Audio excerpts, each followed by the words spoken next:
What is happening, Honey Badger Nation? This is John Kitchens in episode 109 of Expert Mentors Live. Super excited for today's episode. We've got the man, Mr. Brett Sikora, on, and we're going to dive into leading agents into production, creating a culture that's contagious to agents that want more out of life. Brett, what's good, man? What's up, man? How are you? Thanks for having me on. I appreciate you making the time, jumping in here. Definitely excited. I know you're going to bring tons of value for the Honey Badger Nation. For those that don't know, man, we've got, this group is growing like crazy. So, man, if you wouldn't mind, just give a little context, a little background about yourself. Yeah. So one thing that's fun about me, and I feel like it's relatable for a lot of agents, is I actually failed in this business before I really figured out how to do this. So I owned a landscaping company out of high school. I didn't go to college. Sold my high school car that my father had bought for me, bought a truck, bought a trailer, lawnmower, that sort of thing. Did that for 4 years, realized I didn't want to be cutting lawns anymore. And honestly, it is a very low profit business. So moved on from that, sold it in June of 2007. And I said to myself, hey, I'm going to go invest in real estate because everybody's just flipping anything, not a problem. This looks like a piece of cake.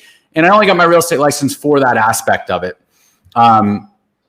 Fortunately, I didn't buy anything in June of 2007 because that's when everything really started flipping. So I'm this 21-year-old kid at the time, and I'm like, shit, what do I do now? So I ended up hanging it with a residential brokerage.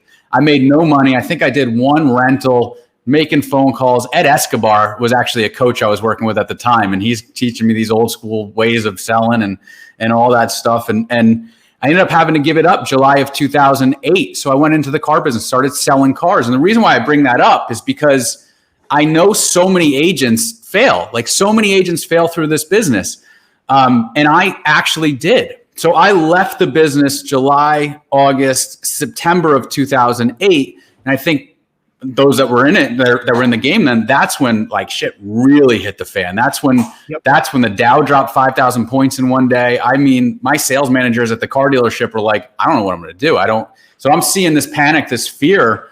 And from that, I didn't know what I was going to do. My credit was shot. I was behind on payments. I had blown through my whole savings from selling from selling the landscaping company. So from there, I ended up going on Craigslist. I find an ad that says make $100,000 a year doing rentals in Hoboken, New Jersey. So I'm like, all right, cool. I go in. I think it was October 31st of 2008. Got the job. It's not hard to get a job as a realtor. It was like, I don't think I couldn't get hired. Got the job. And then that was a Friday. That Sunday, I did my first rental. So I made like $700 my first, week back into it. And kind of cranked, I would say, for the next couple of years or 3 to 4 or 5 years doing that, making, 6 figures at a 22-year-old kid. Like it was good. Things were fine. I was doing rentals, maybe like 6 sales a year, that sort of thing. In 2013, I met who's now my wife, and that kind of what brings me into this whole thing. When my why started to develop, for me, making $125,000 a year and getting drunk with my buddies down at the beach, that was like my why. So that's all I really needed to do. But when I met her, you start thinking about building a family. I'm 27 now. Like you start to think about like there's a lot more of a drive behind things, or at least that was my why. And I feel like so many agents are unclear of what that is. And I can tell you success will never come until you have a reason to make that money. So if you say, hey, I want to make $500,000 a year, good. You better know why the hell you need to make $500,000 a year. You need to have that outline like to the T on the back end of things. Because it's never going to happen. It's not just going to happen out of nowhere. There has to be, and it could be selfish. It could be vacations. It could be Greece. It could be anything. But I had no reason to spend more than $125,000 a year. And because of that, that's why I just kind of stuck there for quite a few years.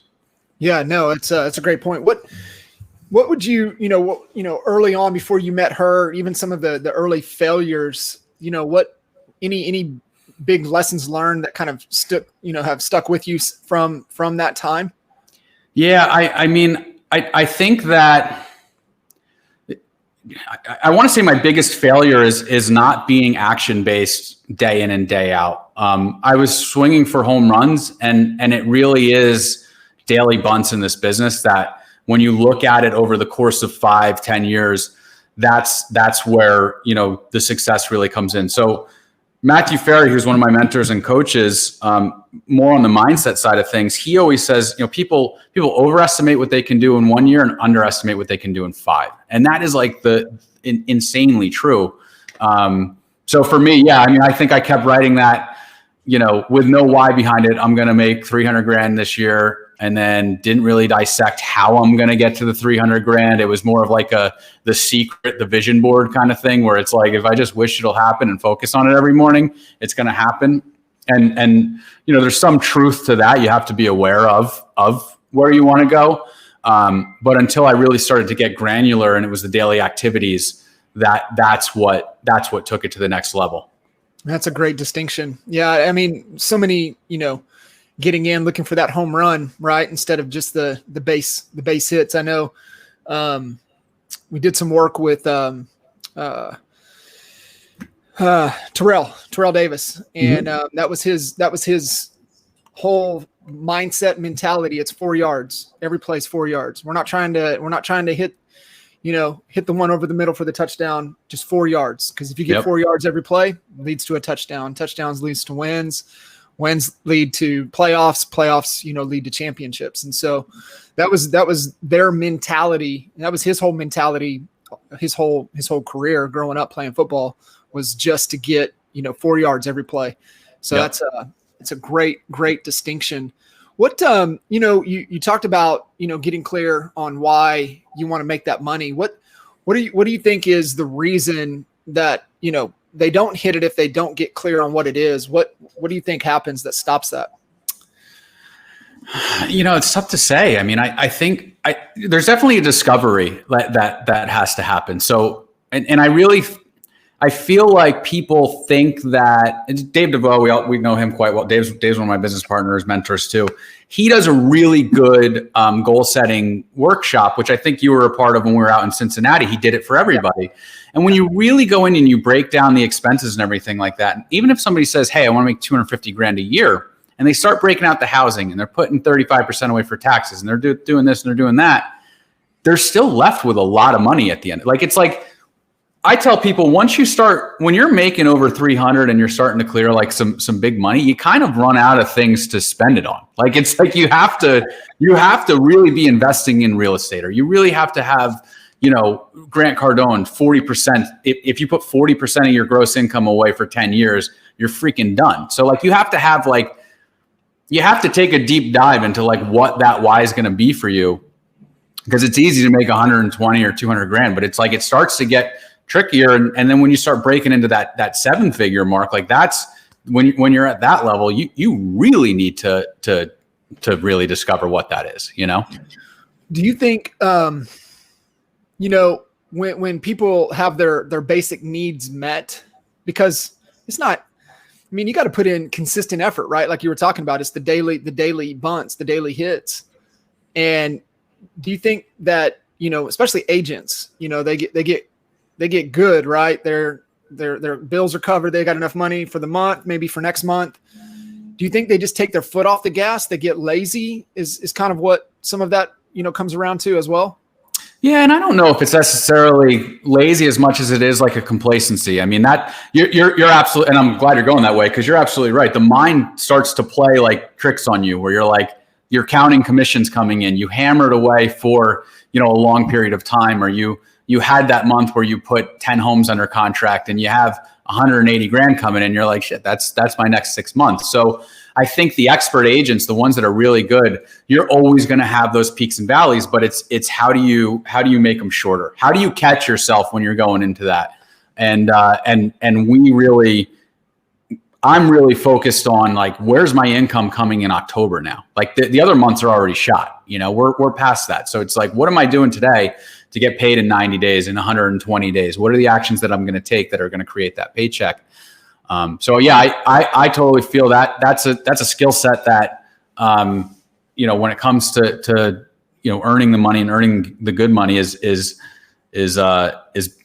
being aware of that and when it starts to creep up. And don't get me wrong, man, I have it too. Like when COVID hit and we got shut down, I went into full blown panic mode, I would say, where I just felt like a lazy piece of crap and I didn't know what to do. And I kind of laid on the couch. I was taking naps in the middle of the day. And then I think that lasted for like a week where I didn't have answers for stuff. And then I regrouped and I was like, all right, I know what I need to do. I started reading books again. I started getting back into that and kind of getting my mind, fired back up and started, writing plans. But my point is it's okay to have that reaction. Just don't let it last for a year. It's a very real thing. I've never witnessed a pandemic. So, So to kind of get back to that, you do get better at that as you continue to grow, and it is a muscle that I feel like you need to learn, you need to train to bounce back into things quicker. Yeah, 100%. So you talk about understanding and helping agents figure out that why, right? Yep. That motivating factor that's going to take you beyond that comfort. And so what's kind of the process that you use that you take agents through to help them uncover that? So I think family is a huge thing. Like when you have kids, you have kids, right, John? Yeah. Okay. So when you have kids, that's like, it becomes crystal clear. I've heard that. I don't have kids yet, but I hear that that's like, I can lean in on that and everybody, that's all that matters to them. So it's like, we'll start to develop that. What's college going to look like? How are you planning for that? How are you going to give them the best life ever? And I can like lean in heavily on that. And that's something that'll really get somebody going. But if you're a 24-year-old kid, then you really need to lean in.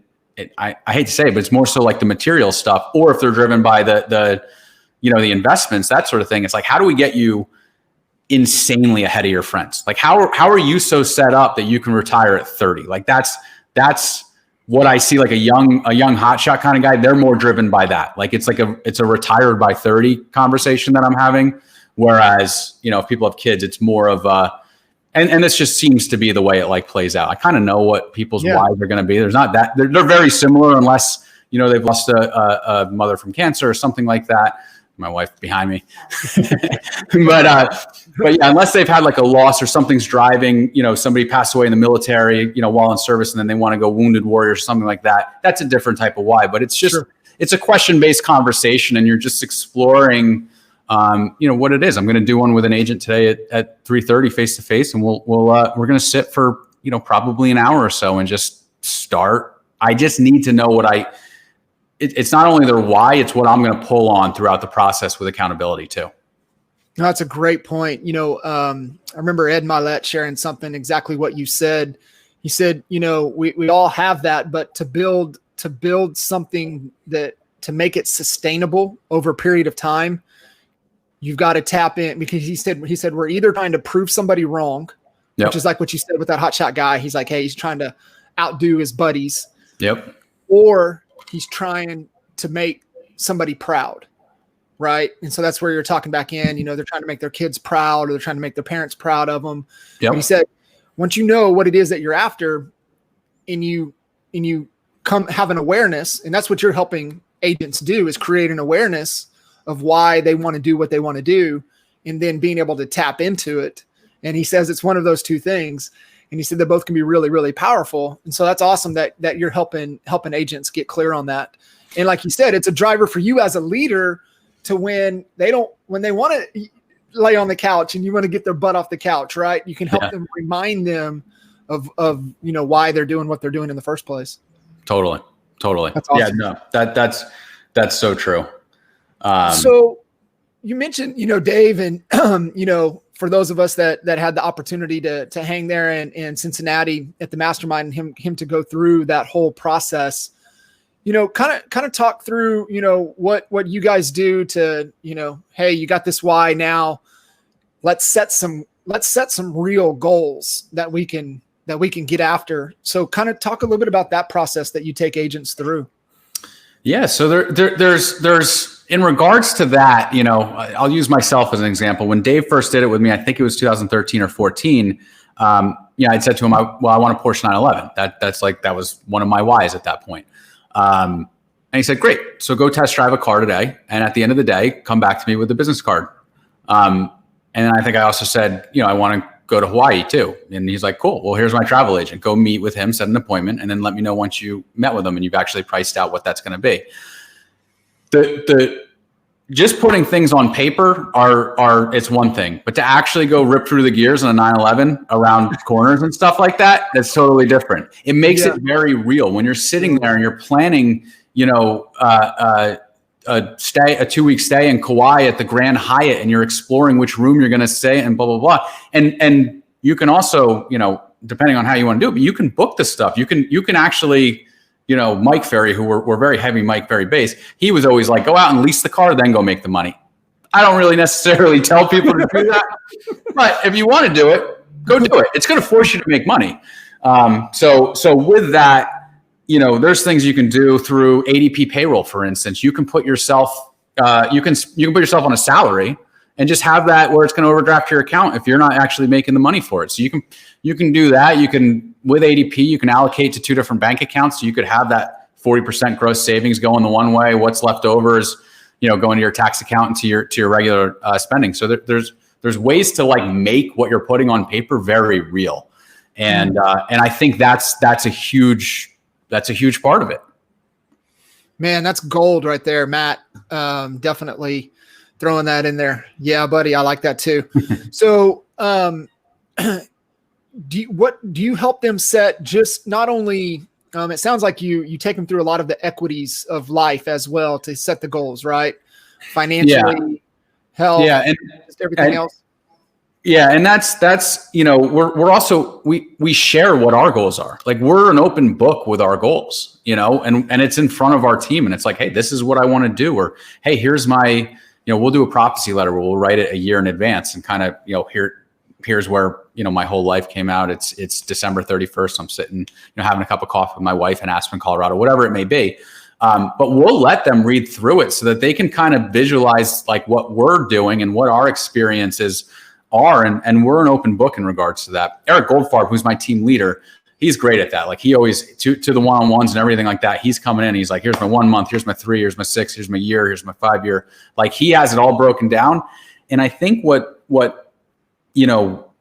people also often struggle with is, when I get to this, then I'm going to do that. And they're not changing their goals either, because that's something that, took a while for me to realize too, that, when I wanted to make 180 grand or whatever, I had a Rolex on my vision board and I was going to go do that when that happened. Well, guess what? I still don't own a real Rolex. And that happened a long time ago. So when you get to that, you get to make the decision. Okay, great. I use it as fuel to get there, but I don't have a Porsche 911. I could go get a Porsche 911 if I wanted to, but I just drive a 2011 BMW that's paid off because I don't really care. I'd rather put it in a savings account.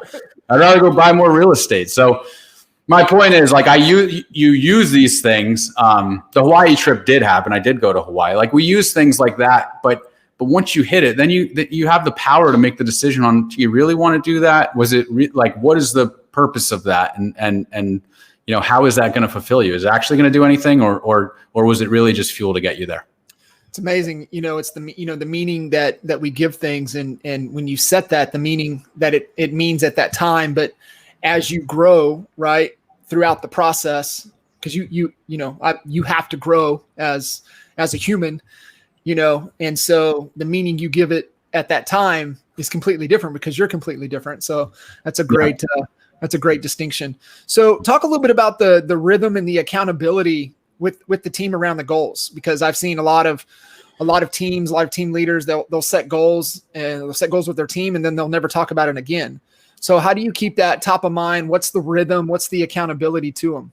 Yeah. So fortunately, again, I have, so systems are very important. I can't be the one that's going to be in there, making sure everybody's reporting their numbers, but just on an overview, a quick overview, our team runs off of CTE. I think Sisu is another one that's popular, a little more expensive, but CTE is $29 a month. It gives you a snapshot, and my agents aren't always perfect. We have to constantly have conversations about, guys, report your numbers, guys, put it here, put it there.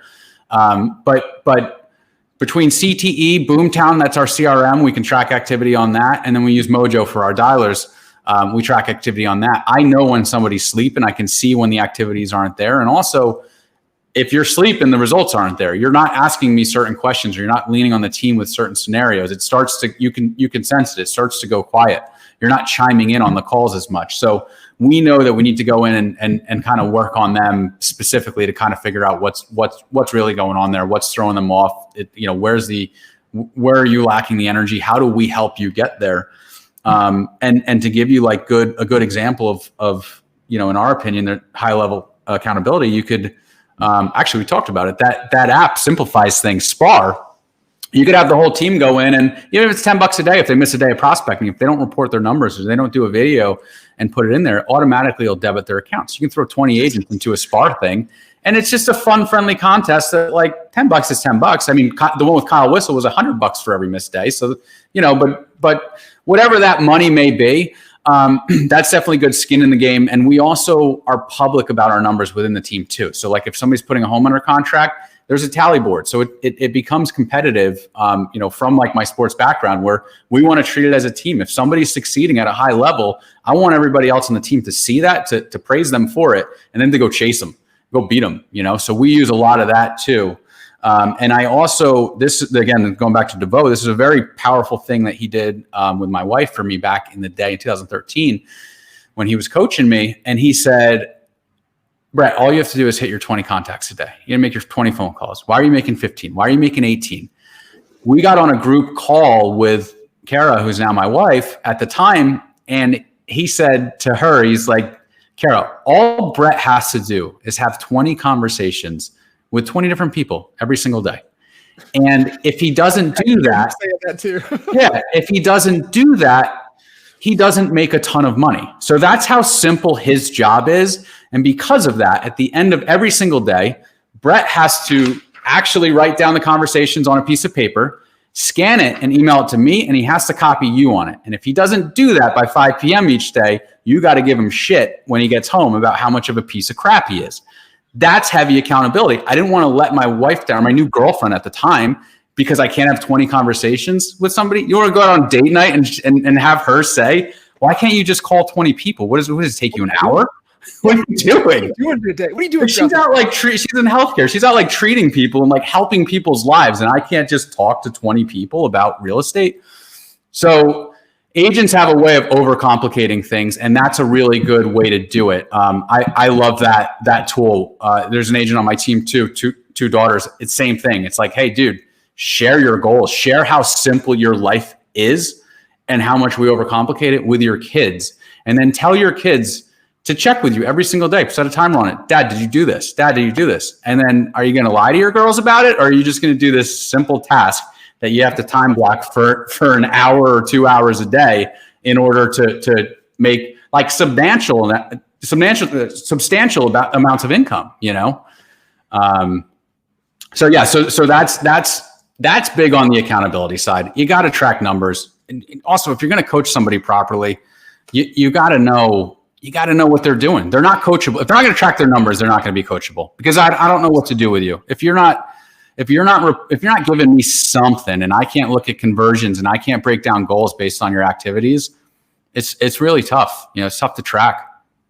Is that the best way, holding them accountable to maybe their why, to get them to really buy into really wanting to track and measure? Because that's the only way. You nailed it. It's the only way we can improve.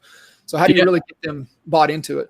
Yeah, so I think that the why, that's a good. I used, to rewind my 2013 why, it was my wife. It was setting up a family with her. So that accountability that Dave set up for me, that's me letting my why down. That's me disappointing my why. My wife is way more important than any goal I ever set for myself. That's my Porsche 911. Like that's so important. And I know people with kids too. It's the same thing. That's your why, like that. And if it's not, then there's something else wrong. But like that you can really create, something very heavy and very, very like you can't let those people down, man. Those are, like, it's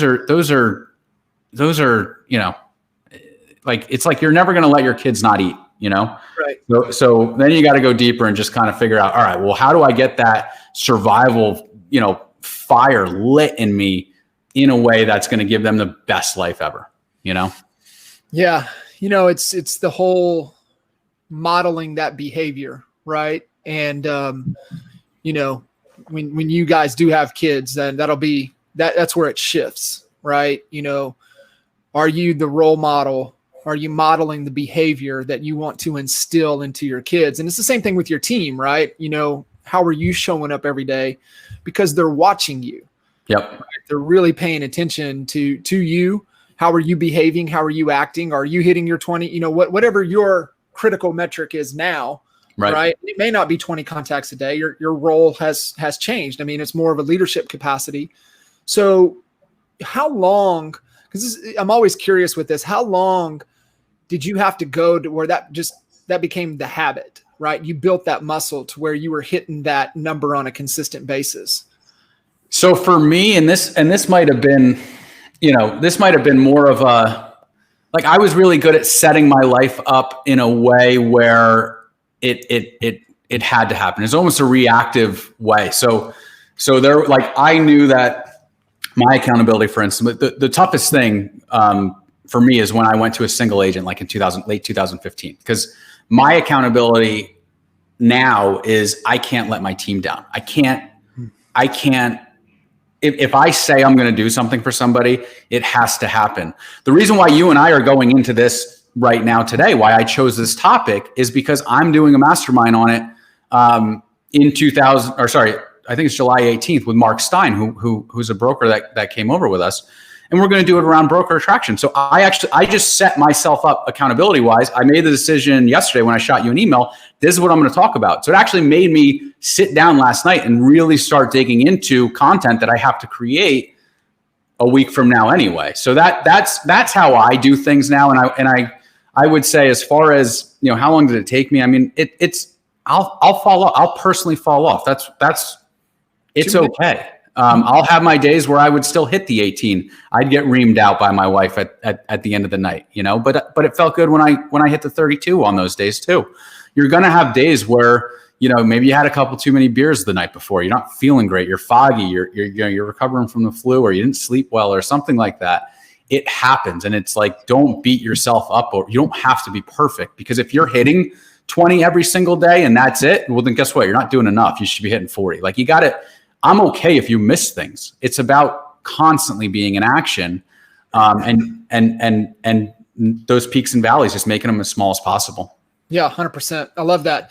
I want to dive a little bit more, kind of, you know, the content and the direction you're going. It just made me think of, you know, how comedians, you know, they work on, you know, content, right? They get in, you know, no matter how many arenas they fill up, they're always on stage, you know, perfecting, you know, talking through, you know, the next, their next bit. And so when you said that, I was thinking of that. That's funny.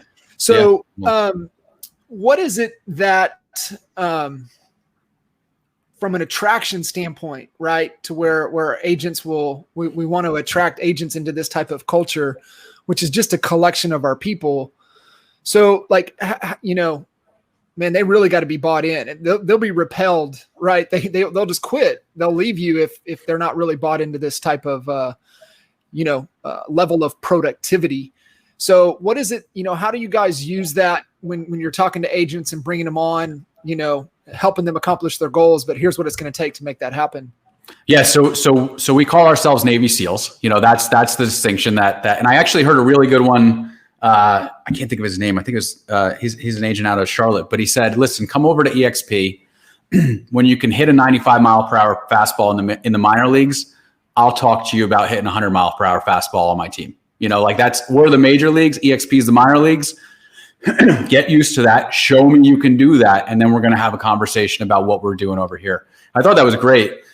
And that's kind of the way we treat it too. We're you know, Navy SEAL style agents where we perform at the highest level, and always try to do that. So I try to I try to get an agent, every agent I talk to, I try to get them to not join our team. I try to scare the crap out of them by it.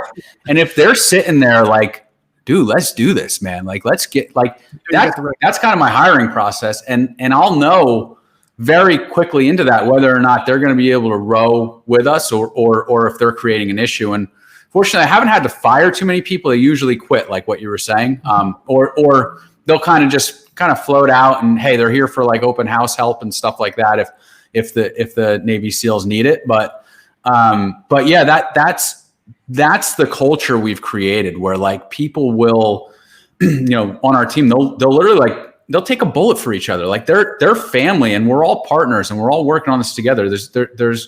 I don't always have an answer to what we're doing. When the pandemic hit, we all kind of solved the problem as a group. We kind of figured out, all right, how are we going to row through this curveball that life just threw?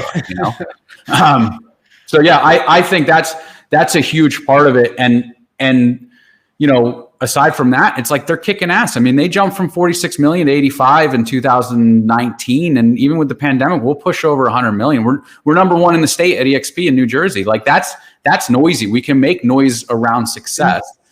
And then that's going to create those conversations. I always tell, even when we're bringing new agents into EXP, and for anybody who's listening out here, you want to talk about recruiting agents and getting a big downline. If you're selling 10 homes this year, figure out how to sell 60 in the next year. When you have a jump like that, and then you hop on a podcast with Kitchens, people are listening. They're gonna try to figure out how to do that. So it's amazing. Yep, 100%, man. And it's that big push.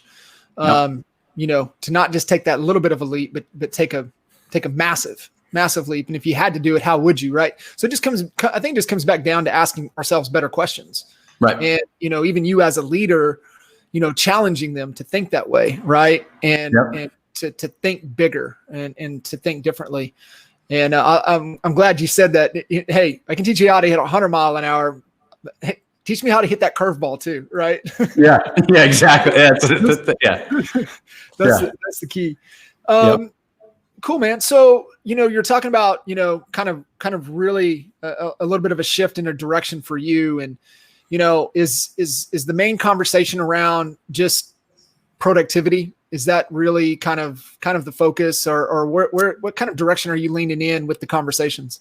Yeah. So a lot of them are around productivity. We also do. So we're talking about real estate, but we like to set the total life goal. We don't just go into that. So we want to know, how many date nights a week are you going to be doing with your family? And they're personal, and some agents on my team with like a corporate background are like, can you really get into that? And I'm like, I don't need to know what their goals are, but I want them to focus on the full balance, the financial, the family, the personal, the mindset, the spiritual side of things, the money side of things. Like I want the whole picture, and they can keep, things private to themselves, but I want them to develop, as a human being, because you can make a ton of money on this side of things, but if things are screwed up over here, something's gonna unravel at some point. There's a balance that is not appropriate in that world. Yeah. Yeah. No, that's awesome. That's a great point. And, you've seen it, I've seen it, just there's so many agents that even on the production seems like they've got it all together. There's some things behind the curtains that are unraveling. And so if you can help them get focused on how to make, not only help their business grow, but help them grow as a human being with their relationships, in their fitness and their health. I mean, like, you will have not only an impact on them financially, but I mean, you'll change their life. And it's really, really powerful. Man, that's awesome. So, with the team, the rhythm, you said you guys are using CTE and everything. Are they manually? Cause I know this is a big struggle with a lot of agents. It's just, how do we create to make it easy to track those, for them to track the numbers and report them daily? Are they just plugging them into CTE on the app every day? Yeah. So there's a calendar invite that goes out to the whole team every evening at 7 PM. And then they just go in there and they plug in their number of showings they've been on. We try to track as much as possible. Like we have it really, amount of showings, amount of contracts written on the buy side, amount of buyer appointments, amount of, everything. Cause if that, hey, I have to show 40 properties to get an accepted offer, or if I'm out showing 40 properties and that leads to 2 contracts, and from that one contract actually gets accepted, and then from that 0.85 of them actually gets to the closing table. And when that happens, I make $5,600. And it's like, then you can work the numbers. So it's like, all right, well, what's the activity that's going to get 40 showings? 40 different viewings. And we always play on that. Like, we want to know the numbers.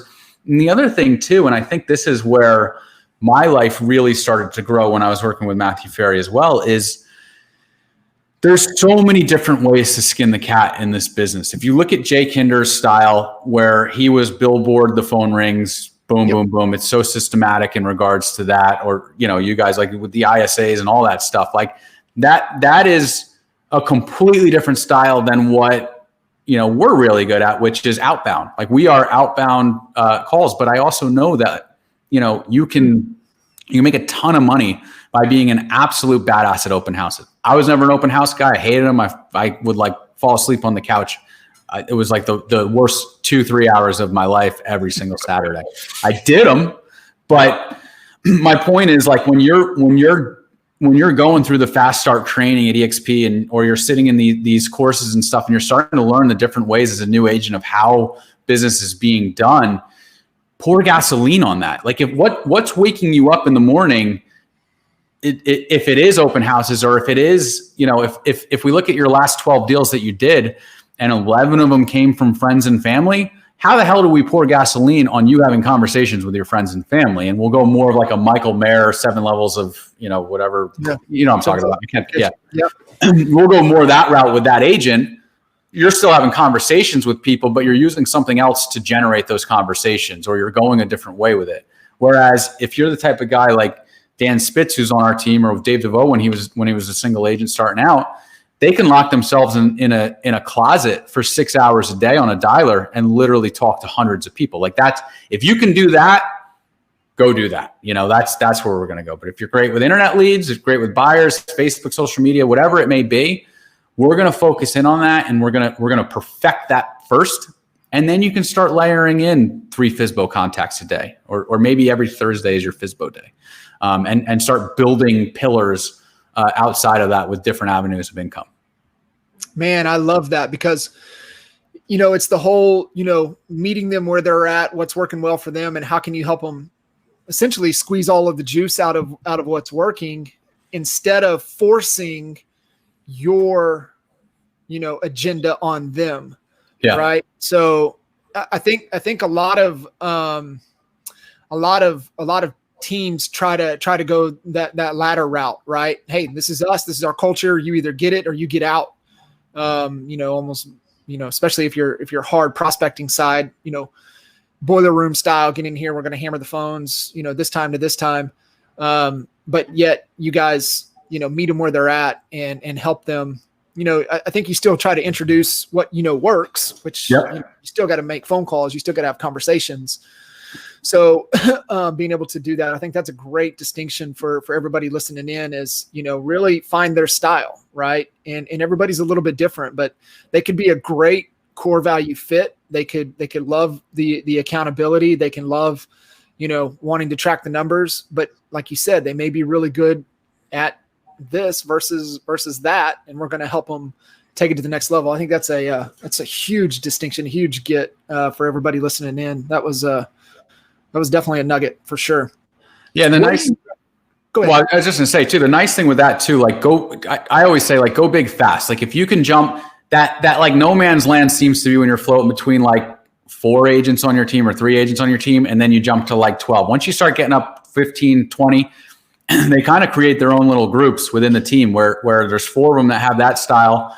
There's another 4 of them that have, the open house style. They all kind of mastermind with each other around it, and we encourage that. And the nice thing about that is then when, Kelly Mancius is our team coach, she comes in and she works on them with skills and NLP and all that stuff. And that's a broad, it doesn't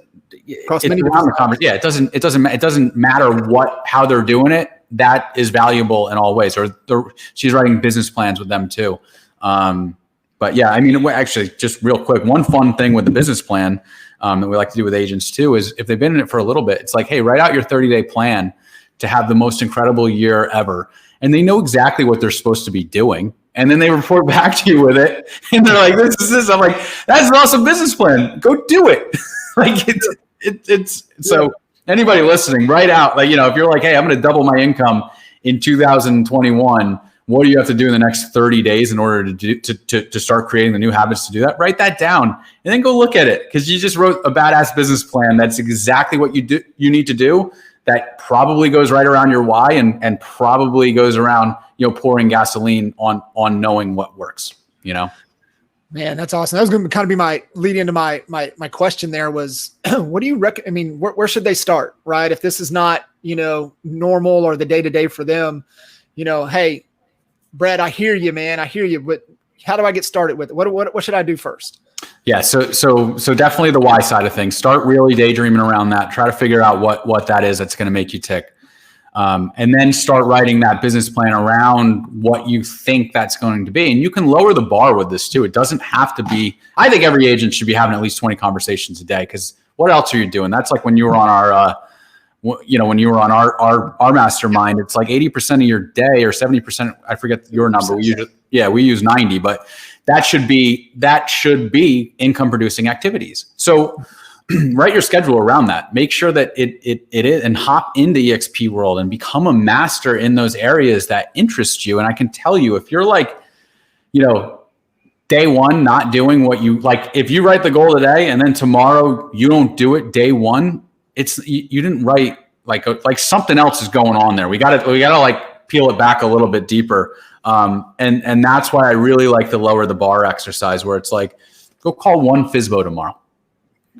Call one FSBO, have one FSBO contact for the next month and start doing that. And then when you get, then jump to 5, then do that. And it's like, make it so easy, but make it consistent. That's the most important thing, is having that Monday through Friday at the same time. You're doing the same thing every day. And that's where the machine really starts to run within you internally.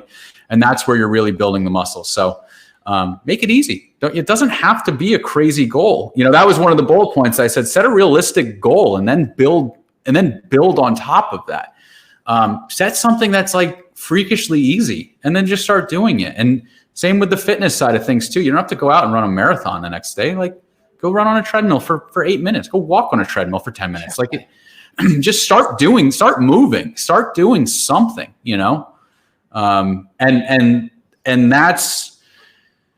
that's where you start to really, when you're tracking, monitoring that stuff, you start to really realize how much time you focus on crap that doesn't matter and how much time you really have in the day. Because the crap that doesn't matter always feels good. The $18 an hour stuff, like writing a contract, stuff that you shouldn't be doing if you're filling your time with income producing activities, that always feels good. And people like to complain and they like to do that sort of thing. And the stuff that's going to make you uncomfortable, those are always income producing activities. That's always going to be, pushing the envelope. Yeah. It's the busy versus productive, right? Doing the contracts, busy work, like you said, those HLAs, right? The high leverage activities, the income producing activities, that's what moves the needle big time. Yeah. I read something this morning, just formula for astonishing work. And it was time times energy times focus times what's important with consistency. And it's like, if you did it in a math equation and you added it up, it's infinite, right? And so you nailed it. The consistency is the key. It's the micro wins. It's it's the 4 yards, right? It's the bunts. It's those things that really add up. And like you said, we try to hit the home runs to be, to knock something out in 1 year. But if we keep bunting for 5 years, like, your life is completely different. Totally. Yeah. That's such a huge thing. Awesome, man. Well, brother, I really appreciate you jumping in, adding value, being a true expert mentor. If folks listening in have questions, want to connect with you and want to learn a little bit more, what's the best and easiest way to get with you? Yeah. I mean, I'd say shoot me a friend request on Facebook, or Instagram, whatever. My cell phone too, I'll give it out, 973-590-8205. Feel free to give me a shout at any time. I love, like my favorite thing is having, that agent that is doing everything they're supposed to be doing and then there's breakdowns happening because of success. So I love that conversation. So if anybody out there's, having issues with like, hey dude, I'm like growing too fast and this is a problem, like the wheels are blowing off this thing, but I'm just going to keep going. I love that, man. That's such a fun thing to coach. Yeah, it really is. And you nailed it. Most people think that they get to this level and it's, oh, it'll be great then. Right. And it's like, no, I mean, there's still a constraint. And, like you had just mentioned, it's fun to work on that constraint. Yep. It's good stuff, man. And for all of you guys listening in, make sure you guys give plenty of love. Definitely share some of your big takeaways. And man, reach out if you guys have any questions. That's what we're here for. And we'll catch you guys on the next episode. Thanks. Awesome. Thanks, guys.